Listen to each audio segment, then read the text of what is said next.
Bienvenue dans The Debate. Aujourd'hui, on va se pencher sur un sujet assez chaud, une tension qui monte au cœur du FC Barcelone, la relation de plus en plus compliquée entre son académie, la Masia, et deux des agents les plus puissants de la planète foot, Jorge Mendes et Pini Zahavi. Les infos qui sortent du club parlent d'une véritable inquiétude face à leur emprise sur les plus jeunes talents. Le dissident. Et la question de fond, en fait, c'est bien celle-ci. Est-ce que cette influence des super agents est une menace mortelle pour le modèle du Barça, pour son identité même? Ou est-ce que ça ne fait que mettre en lumière les faiblesses d'un club qui, au fond, n'arrive plus à suivre le rythme du football moderne, que ce soit financièrement ou sportivement? De mon côté, je pense que le club a absolument raison de tirer la sonnette d'alarme. Pour moi, on assiste à une stratégie de déstabilisation très claire, menée par des agents qui voient les jeunes de la Masia comme des actifs financiers et qui agissent pour leur propre compte, au mépris total de l'institution qui les a formés. Le dissident. Et moi, à l'inverse, je vais défendre l'idée que ce pouvoir des agences n'est qu'un symptôme. C'est le résultat direct des propres failles du Barça. Accuser les agents, c'est un peu facile, tu vois. C'est le bouc émissaire parfait, mais ça évite de regarder le vrai problème en face. La gestion du club lui-même. Je comprends l'idée, mais partons des faits. Le club a peur, et cette peur est tout sauf irrationnelle. La Masia est, sans doute, la meilleure académie du monde. Forcément, ça attire les prédateurs. Mais ce qu'on observe ici, c'est plus du simple business. C'est une offensive coordonnée. Quand Pini Zahavi signe un gamin de 12 ans, Destiny Coviso, ou que Mendes met la main sur la quasi-totalité des pépites, là, on ne parle plus de représentation de joueurs. On parle d'une tentative de prise de contrôle de l'avenir du club. Ce qu'on observe, ce n'est pas juste un problème pour le Barça, c'est peut-être l'échec programmé du modèle romantique de la formation. Un club ne peut plus espérer investir 10 ans dans un joueur pour en récolter les fruits, parce que le marché a transformé ces jeunes en actifs financiers dont la valeur doit être maximisée bien avant leur première titularisation. Le traumatisme du départ de Dro Fernandez, même si l'agent était différent, a montré à quel point le système est fragile. Le club investit, il forme, et au moment de récolter, un intermédiaire arrive et siffle la fin de la partie. C'est ça, la réalité, quoi. Le dissident. Tu parles de prédateur, mais est-ce qu'on ne regarde pas le problème à l'envers? Pour moi, cette peur du Barça, c'est surtout un aveu d'impuissance. Tu ne peux pas analyser cette situation sans prendre en compte le contexte désastreux du club. Le Barça est dans une situation financière délicate et c'est un euphémisme, et surtout, il n'y a pas de place pour tout le monde en équipe première. Les agents ne créent pas cette situation, ils l'exploitent. C'est une brèche immense et ils s'y engouffrent. Le cas de Dro Fernandez, c'est l'exemple parfait de la responsabilité du club. Joan Laporte affirmait avoir un accord avec l'agent. Si c'est le cas, son départ n'est pas une trahison, c'est une faute de gestion monumentale de la part de la direction. Et puis franchement, il faut arrêter avec l'image du club victime innocente. La relation, curieusement assez proche, entre Laporta et ses mêmes agents, Mendes et Zahavi, elle est connue de tous. Le Barça n'est pas hors du système, il en est un acteur central. Quand ça l'arrange, le club est le premier à utiliser Mendes pour faire venir des joueurs. On ne peut pas pleurer d'un œil et faire des affaires de l'autre.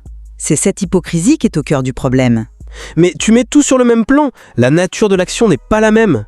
Oui, le Barça fait partie de l'écosystème, aucun grand club ne peut y échapper. Mais il y a une différence fondamentale entre collaborer avec un agent pour un transfert et le voir, méthodiquement, prendre le contrôle de ton centre de formation. Regarde la liste. Marc Casado, Lamine Yamal, Alejandro Balde, Guilherme Fernandez, tous chez Mendes. Et Brima Tonkara, le joueur offensif le plus prometteur, chez Zahavi. Ce n'est pas un hasard ça, c'est une stratégie d'encerclement. L'objectif est simple, contrôler le joueur pour contrôler sa carrière et au moment opportun, orchestrer un départ qui générera des millions en commission. C'est un modèle économique qui se base sur l'extraction de valeur, pas sur la construction d'un projet sportif. Le dissident, stratégie d'encerclement, c'est pas un peu dramatique comme terme ? C'est le marché, tout simplement. C'est la loi de l'offre et de la demande. Le Barça produit les meilleurs talents, donc les meilleurs agents veulent les représenter. C'est logique.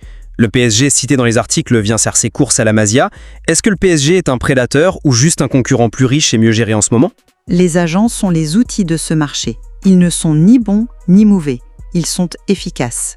Et si tu veux vraiment parler de la responsabilité du club, parlons de son incapacité à être attractif.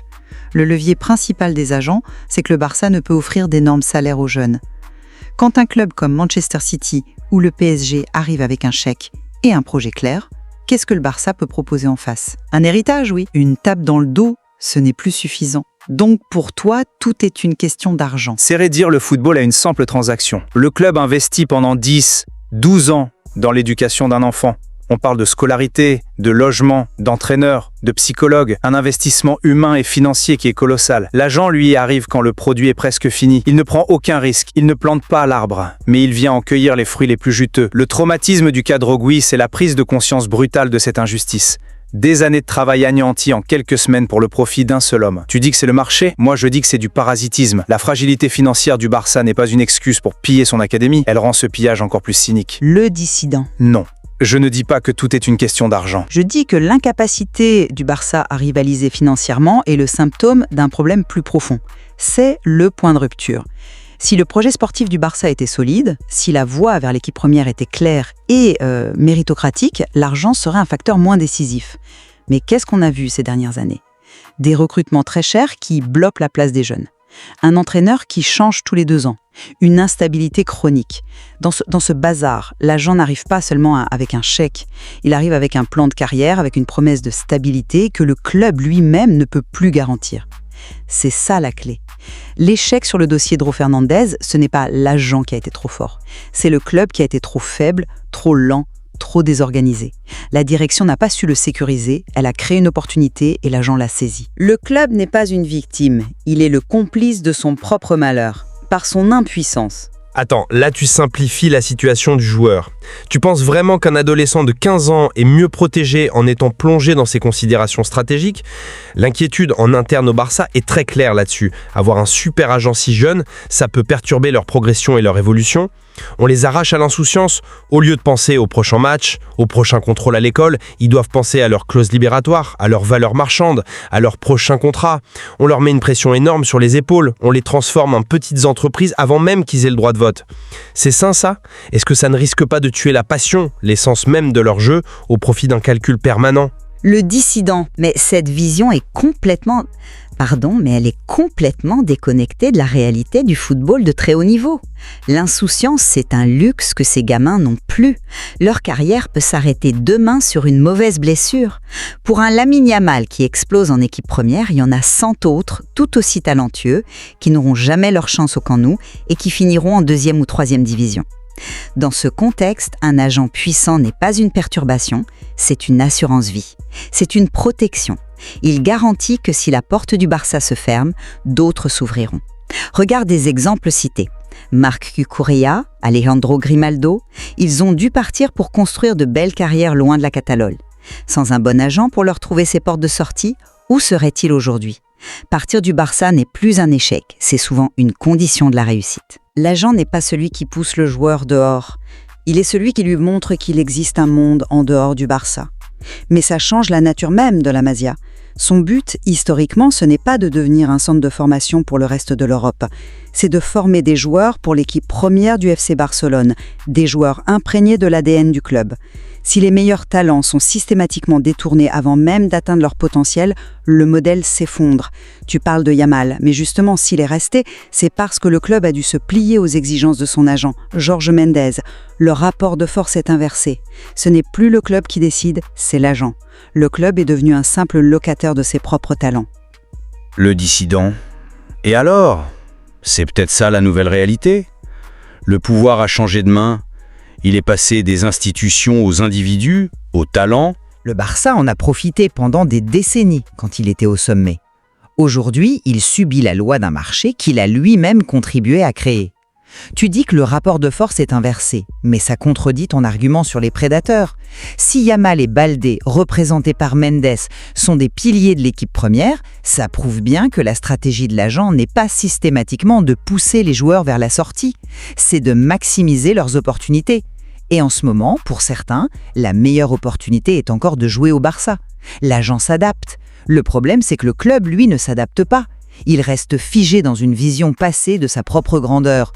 Bon, pour conclure mon propos, la menace posée par ces super agents est bien réelle et elle est systémique. Elle attaque les fondations du modèle de la Masia, un modèle qui repose sur la loyauté et un projet à long terme. En introduisant une logique purement financière et individualiste dès le plus jeune âge, ils mettent en péril non seulement la stabilité du club, mais aussi le développement équilibré de ses jeunes joueurs. Le club a le devoir de se protéger contre cette influence. Le dissident, Et je terminerai en réaffirmant que cette influence, bien que réelle, n'est que le miroir grossissant des propres échecs du FC Barcelone. Tant que le club sera financièrement fragile et sportivement instable, il sera vulnérable. S'attaquer aux agents, c'est traiter le symptôme sans jamais soigner la maladie. La seule solution durable pour le Barça, c'est de redevenir un projet solide, cohérent et attractif, de la base au sommet. C'est seulement à ce moment-là que le pouvoir des agents reculera. Je concède que la situation financière du club leur donne un avantage considérable et facilite leur travail de sape, c'est une évidence. Mais je reste convaincu que leur stratégie d'accumulation de mandats chez les plus jeunes est un problème en soi, une OPA hostile sur le futur du club qui existerait même si les finances étaient saines. Le dissident. Peut-être, mais on ne le saura jamais tant que le club n'aura pas fait le ménage chez lui. Au final, la vraie question n'est pas de savoir si les agents sont des anges ou des démons. La question est de savoir comment un géant historique comme le Barça peut survivre et s'adapter à cette jungle qu'est devenue le football moderne, sans vendre son âme. Et ça, visiblement, personne n'a encore la réponse.